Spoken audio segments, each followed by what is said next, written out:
Boom. What up, my guys? Welcome to another show, man. The second show of the day. It's NBA Talk with Jay. We got Rob Veno here with us from Way to Talk. We got our guy Ronald Cabang as well from Sports Memo.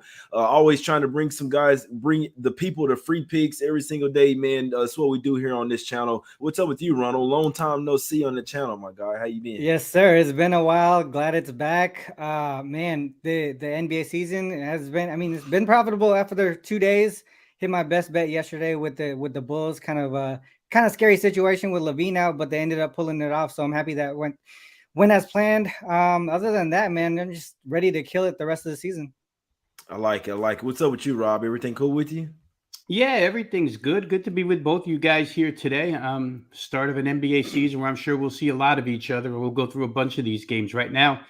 We had one full day, guys, and we had one very short day like we're going to have today. But things will start to round into form, and we'll be able to see things really clear. I don't know. We'll get into it as the show goes. I don't want to say too much here, but let's go ahead and get into it and give the viewers what they came for.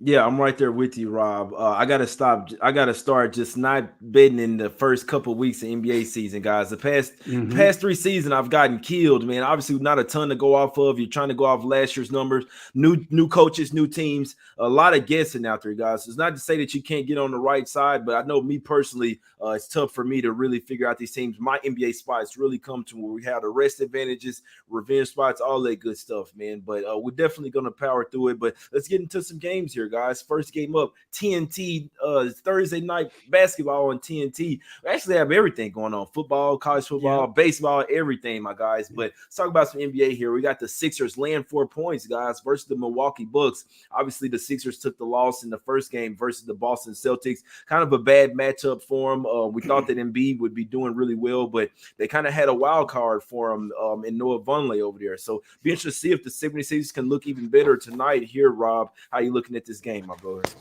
Yeah, obviously, Jay, the immediate reaction is to try and play the 76ers at home off a loss, right? Again, the old adage, game under their belt. Sometimes it works, sometimes it doesn't. So I don't want to put too much of that into the handicap here. I'm interested, Milwaukee's still a little bit shorthanded, right? It's still no Chris Middleton. There's a couple of guys not playing here. They're a formidable team, even without them. And Milwaukee has proven they can win without star players before. But I think what we can talk about here is what we noticed, or at least what we think we noticed from the 76ers against Boston. I think as we were talking off air, guys, a little bit about this, Jay, you hit on kind of what I saw. When I bet the 76ers and thought I had a really good number at plus 5.5, I did so thinking that Robert Williams not anchoring that defense was troublesome for Boston. But give Boston credit. They found a way to get around that, and their way to get around that, and what we can probably apply from here on out with Boston is they want to run. They want to pressure, get steals, get moving up and down the floor. That's the way they want to play. So that's something we could put in the file and check off. Philadelphia didn't handle it well. This is not new news to anybody who's watched James Harden's career. But James Harden, as a deliberate offensive player, this guy wants space, right? He wants to be able to stroll up the floor and have his defenders 6 feet off and go between the legs 17 times and set him up and step back, whatever he wants to do. And, maybe go quicker and get a pocket pass. But Boston, in spurts, guys, got up in his face. And when he has no area to move, he's not one of these point guards that can get around you. He's in trouble. And they stripped him a few times. And it led to fast break buckets. And James Harden's not a guy who's going to get back on defense after he gets stripped. He's going to argue with the ref that he got fouled. So you can't play an entire game that way. But Drew Holiday is a pest. And Drew Holiday is probably the guy assigned to James Harden tonight. So I would think that if Milwaukee was taking notes, you probably want to do a little bit of that when the time comes to do so. Like I say, you can't do it for 48 minutes. I think that's a weakness of Philadelphia. And again, this is on Doc Rivers and company to not allow other teams to do that to them, right? You can't let teams come in and say, we're going to force you to run. And Joel Embiid's going to wind up being minus 13 plus minus. Harden, for as good a night as he had offensively, was only +1 in the plus-minus category, and he scored 35.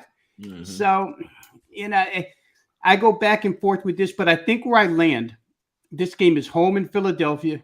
I'm in the area. It's a big night for the Sixers. When you start the season with two Eastern Conference championship contenders like Boston and Milwaukee, you can't go 0-2 to start. I mean, not that you can't, but your mindset is you can't. I think first half might be a good play here. I think it might take Milwaukee a little bit to get going. And Philadelphia should be ready to go from the opening tip here. So at -2, guys, my best recommendation here would probably be Philly first half. We saw the full game steamed. It started 2, got pushed immediately to 4 yesterday afternoon. And I think we're sitting 4.5 now, whatever. But I would be more than willing to play Philadelphia first half, lay 2, and hope that they come out. It's still a really good basketball team. Boston just found a way to get past them the other night. Yeah, that's a good point there, Ronald. And they still covered the first half as well.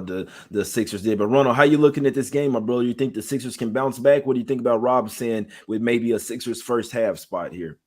Yeah, I mean, it's interesting to note that Rob said that because, obviously, like you said, like coming off of that loss, you're gonna automatically expect the bounce back here on the Sixers. But I mean, it was a tough game. Celtics shot 56% from the field. A lot of those shots were contested. They were tough. So it wasn't like a lack of effort on the defensive side for the Sixers. And the Sixers, it's not like they were terrible either. They hit 50% from the field as well. So both, Celtics just, they got the bounces. They were able to make some shots in that third quarter specifically. And Embiid looked real lazy in a period of time in that third quarter. There was about three turnovers in a row, in a couple of no calls on the fouls where he just stopped and complained, didn't get back on defense. And that led to a lot of points off turnovers. And from that point, Celtics never looked back. And the other piece too to look at, and Rob touched on this, is when you play defense and you put pressure and you get the steals, the new take foul rule is going to be in effect in a lot of these games that have that type of defense. So that's also something that you need to account for. Looking back at this game too, Embiid, Harden, Maxey all played 37 plus minutes, and that's a significant number above Embiid's minutes from last season. I think he is around 32, 33. So I think we're going to see a little bit less of him today. I know Rob mentioned, they can't go 0-2, but at the same time, it's a long season. I think Doc knows this as a coach who's been in the league for a long period of time. The Sixers bench was something that surprised me in that game. They're a deep bench, serviceable players. They just didn't look like they gelled yet. So to me, a lot of if you look at the point percentage, everything was basically the starters, and you can't have that to start the season. You need your bench players to put in the effort, be able to score. And on that note, the Bucks, they're not as deep as they were last season, but they have continuity on their side. There's a lot of the guys that are on the bench that are older, but at the same time, they know the system. They shouldn't have to put that much effort into having to learn it, having to run the plays that are needed for them to be comfortable in the offense. So to me, I think obviously Middleton missing, Connaughton missing, even Ingles, a new addition to the team, he's going to be out. That's going to be a factor offensively, but the continuity is so strong with this team that I think they're going to be able to come out of here, having a bad preseason too. I think they were like 0-5 in the preseason. That you can look past that. These guys are a professional team. They've been in this situation plenty of times. They're going to come out here fresh and motivated after getting outed by the Celtics last season. They could be in that situation. They're like, well, if the Boston can beat them, we could do it better. You know what I mean? There's just so many different narratives that we can look at here. But to me, I think the Bucks, they just have a legit shot at beating the Sixers outright here until the Sixers bench can get together and gel. That's the way that I'm going to look. I mean, if you look at Harden's numbers, he scored 35 points. He went to the free throw line 13 times. That's not a Doc Rivers offense. He might have been playing out of pocket. And if they go back to how they normally play, run through Embiid, things are going to change a little bit. And Giannis has been owning the Sixers the past 4 years. So that's the way that I would look. I would actually look towards the Bucks in this situation. Yeah, you make some good points there, Ronald. I'm somewhat down on the Bucks. I feel like I'm the only person that's kind of down on the Bucks this year, but obviously different games, different game situations will present different matchups as well. So this whole game, you made some good points, Ronald, especially about Joel Embiid looking lazy out there. I don't like that. You will going up against the Bucks, you need somebody to stop Giannis as well. And so on the Sixers side, I'm not necessarily sure who's going to stop Giannis, especially with those fast breaks. I'm glad Ronald pointed that out as well. I had to mention that yesterday's show that we got to notice these teams that's lazy that don't want to get back on defense. You can't just bail your defense out with that take foul. Now it's, I believe, one shot in the ball or 2 shots in the ball, but regardless, they're basically making it to where you don't until you guys really understand you don't do that, they're gonna keep calling that shit, man. So as for now, man, I mean, it's a tough game. I didn't bet this game. I could see the Sixers getting it done. I do think in theory they're in better form, and I somewhat disagree with Ronald's point there. I feel like the bench, even though there was more of the Celtics when they had some of their starters in, right? They always would make sure they had Tatum or Brown, somebody in there, and even Brogdon came in cooking them. But I think the 76ers bench is a really deep bench as well. Obviously, it's a good point that they haven't necessarily gelled yet, but this is a really deep team, guys. I think they can go 10-11 deep, especially with adding Daniel House Jr. and Melton over there and Harold as well. So not necessarily in shape. It's early season. The Bucks team, I can't tell you, I don't like their bench whatsoever. I don't think that the Bucks are as deep this year as they've been in past years. That's not saying that they can't win or cover this game because they did go 0-4 in the preseason, but I think they're missing their shooters. They did get Grayson Allen back, but still missing Pat Connaughton. I think the Bucks should make a couple of trades and try to get more shooters coming off their bench. Maybe look towards Brook Lopez threes in this one. Giannis should go crazy in this one, but as far as their bench, I think bench up against bench, Sixers should smash them in this game. Real quick, I want to add, I do have the Sixers to win the East overall, but it's just these 2 games, just looking matchup to matchup, and the fact that the bench, like you said, is deep. I believe in that bench, but it's just the fact that they haven't gelled yet. It might take a couple games. That's all it is. That's a good point. What you thinking, Rob? What do you think about this under, Rob? I see defense, man. I see defense here tonight. Maybe Harden doesn't hit all those shots, but I think the Bucks, other than Giannis on the fast break, and like I say, Lopez hitting some threes, I think this is a defense type of think this is a defensive team, in my opinion, the Bucks right now, Rob. Yeah, and a couple of things that you guys said that we'll reiterate here. First, for Harden, the fact that he had 35 the other night, but guys, he did it on 14 shots. It's not like James Harden shot 29 shots and put everybody else in the rear view. Joel Embiid led that team in shot attempts the other night, 18. It was pretty well distributed amongst 4 of the 5 starters, but somewhere between 14 and 18 for everybody. So I don't know that Harden was out of character, except for the fact that he made a lot of shots that he didn't make last season, especially threes. To your point, and this is something that I always try to rail home the last couple of years, the Sixers can't defend 4s. And in the East, you got to be able to defend Tatum, Durant, and Giannis, and they can't defend any of them. And they went out and got P.J. Tucker thinking, well, maybe we could defend with P.J. Tucker, but he's still only 6'5".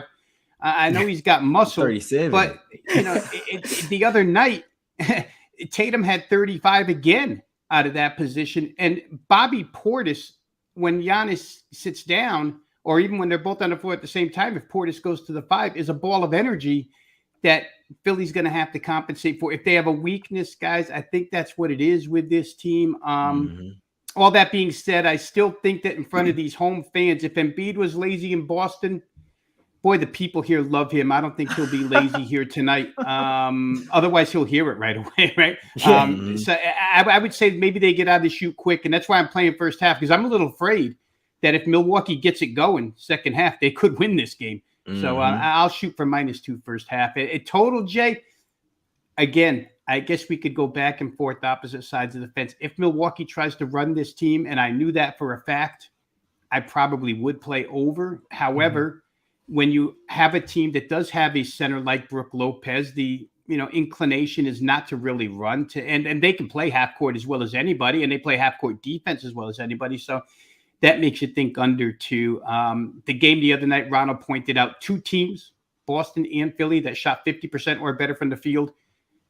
That game went over, but that's, a little bit of an outlier when it comes to these types of teams. So maybe we don't see those percentages here tonight.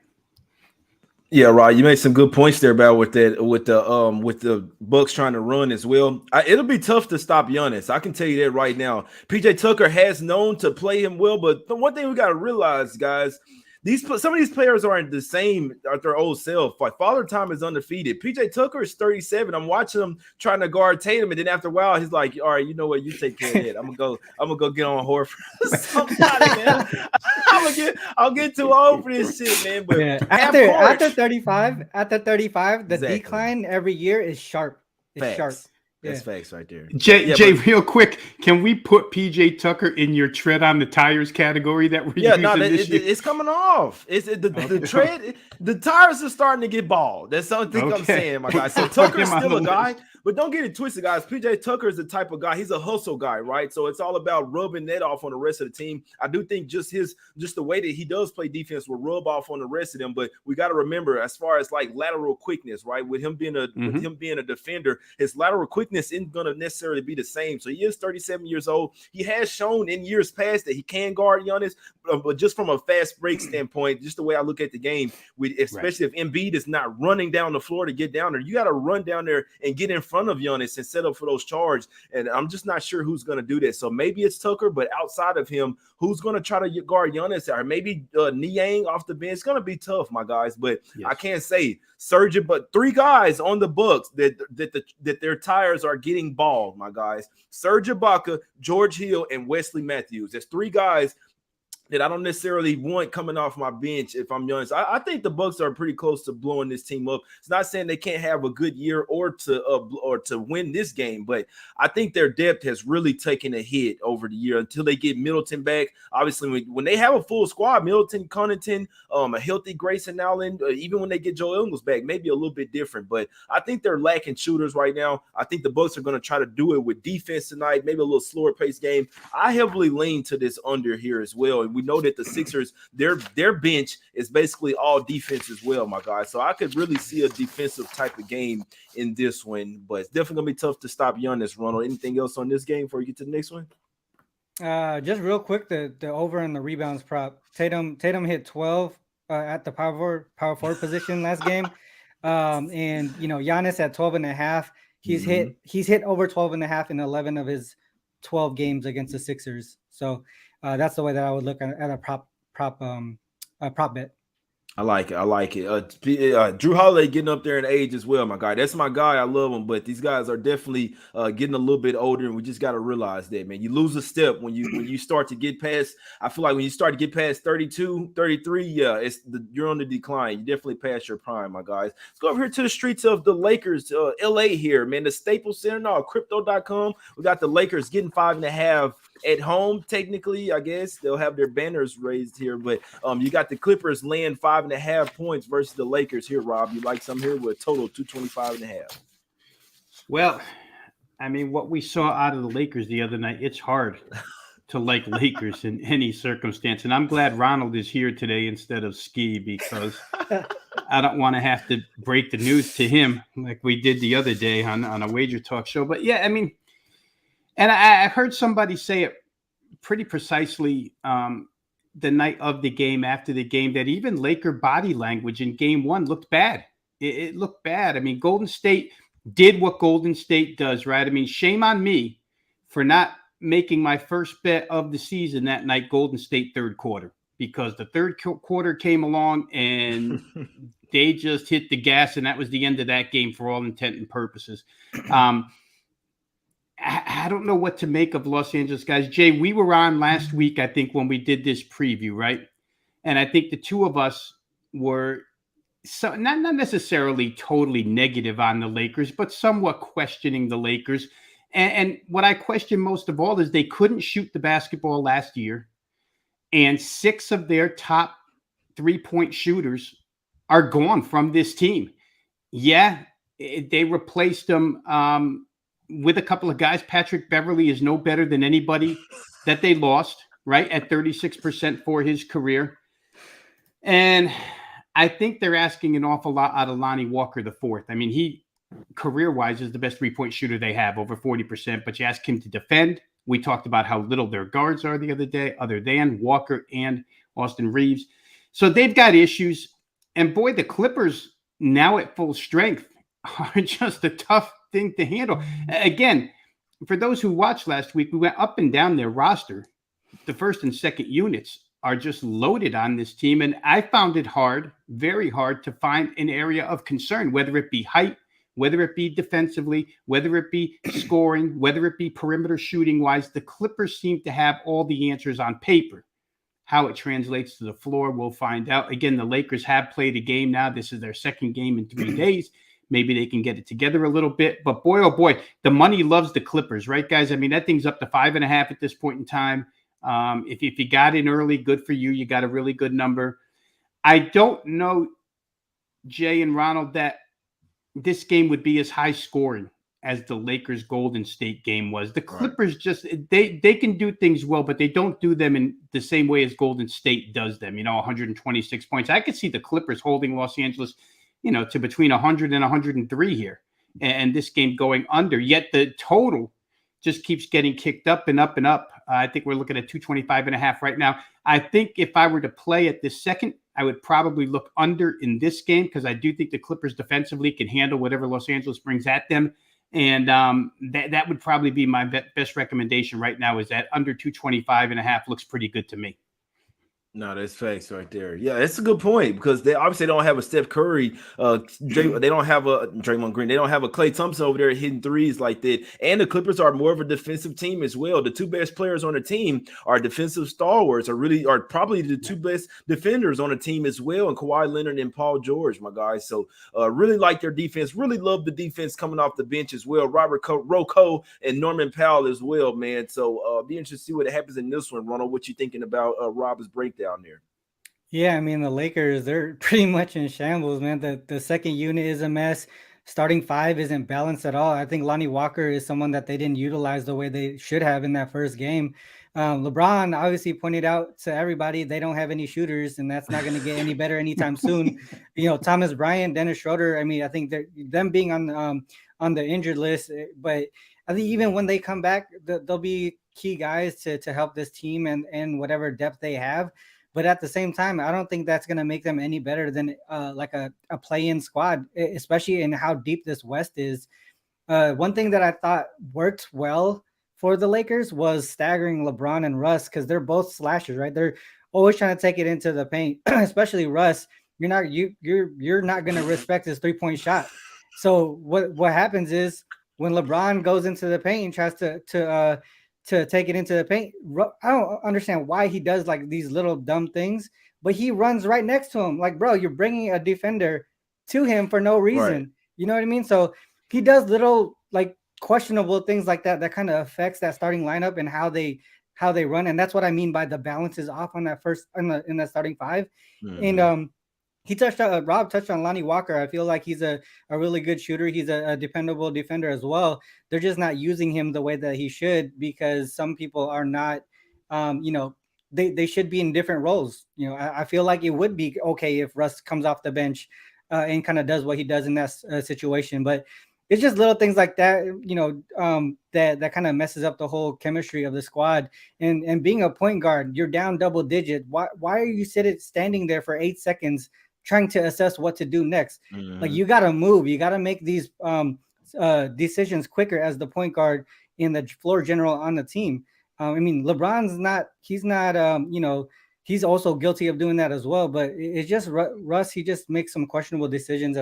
As good as his numbers look at the end of the day, that doesn't tell the whole story of how he affects his team.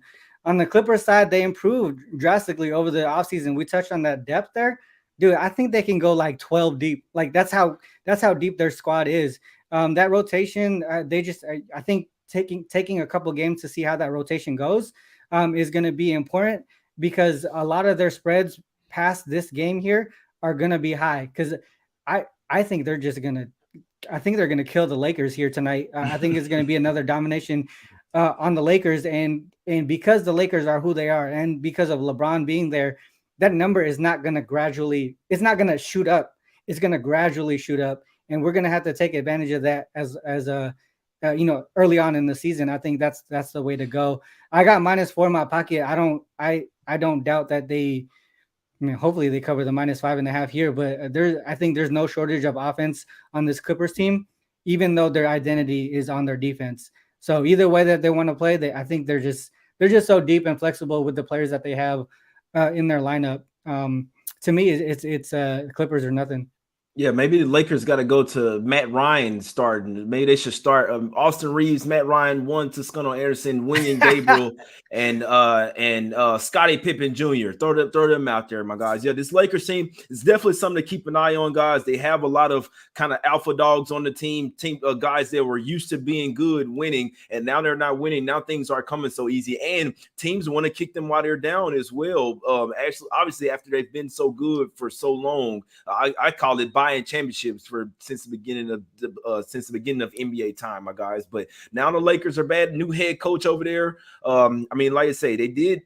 I don't know, man. I don't know what to say about this team. I'm not betting on them right now. They're not showing bet on potential for me. When Westbrook gets in the game, he's turning the ball over all over the place. And what happens when you know that you're bad? Whenever you're not playing good, you kind of get down on yourselves, and you can see their posture and their like I said, their body language. You know what I'm trying to say. You can see their body language over in the game, man. It's not good. So this team know that they have problems. I always say, once you know you're not good, it's really tough to really try and turn up and play like you're a good team when you know that you're not good. So it's hard when you got LeBron saying, oh, we know we don't have any shooters. I mean, he's already kind of throwing the fucking season away already. We got Ski in the chat here, man. It'd be interesting to see if the Lakers, you never know, guys. They could prove everybody wrong, but I'm not going anywhere near betting this team. Clippers, only way I could look. This line was at 3 basically all summer, started to come up 4s, 4.5s. Now it's up to 5.5, pushing 6, guys. So all the money's coming on the Clippers, and I mean, I agree with it. I do worry about them not necessarily having a backup center, but not necessarily in this game, guys. Just talking about just the Clippers as a whole. I'm not betting the Lakers, man. This team is all over the place right now. Ton of turmoil going on. It's not a bet on situation, my guys. So it's Clippers or nothing for this better here, my guys. It's the only way I can look, man. Now, you got anything else on this one, Rob? Yeah, I know you said it was leaning towards the under here. Any thoughts on this one before we get out of here?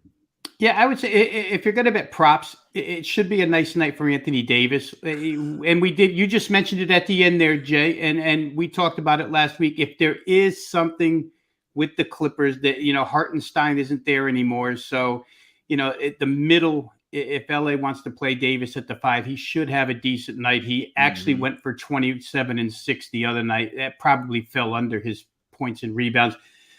But to both of your guys' point, how do